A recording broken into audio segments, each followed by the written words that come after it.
నమస్తే అందరికీ welcome to HD blogs 9848. ఇప్పుడే సబ్స్క్రైబ్ చేసుకోండి. ఎగ్స్ అంటే చాలామంది పిల్లలకి కొద్దిగా ఇష్టంగా ఉండదన్నమాట. ఇలా ట్రై చేసి చూడండి. ఎగ్ రైస్, ఎగ్ బిర్యానీ ఇలాంటివన్నీ అప్పుడప్పుడు ట్రై చేస్తూ ఉండండి. ముందుగానైతే మనం బియ్యం కడుక్కొని పక్కన ఉంచుకోవాలి. ఆ తర్వాత ఇంకొక ప్యాన్లో హోల్ గరం మసాలా వేసేసి ఆయిల్ కూడా వేసేసి మనము బాయిల్ అయిన తర్వాత రైస్ కూడా వేసేసుకోవాలి. ఇష్టం ఉన్న వాళ్ళు క్యారెట్ కూడా యాడ్ చేసుకోవచ్చు.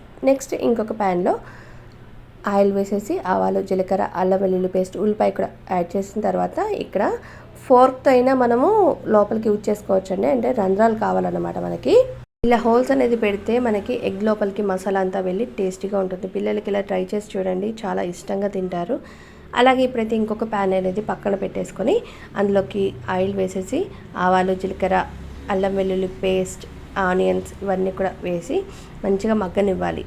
ఎగ్ని మంచిగా మగ్గిన తర్వాత ఇక్కడ చూడండి కారం, ఉప్పు ఇవన్నీ వేసి అన్నం మీద ఈ ఎగ్స్ని పెట్టేయాలి. పెట్టేసిన తర్వాత లాస్ట్లో కొద్దిగా కొత్తిమీర ఉంటే పుదీనా కూడా వేసుకోవచ్చు. ఇలా చేసి పెట్టండి, పిల్లలు ఇష్టంగా తింటారు. సబ్స్క్రైబ్ చేసుకోండి ఇలాంటి మోర్ వీడియోస్ కోసం.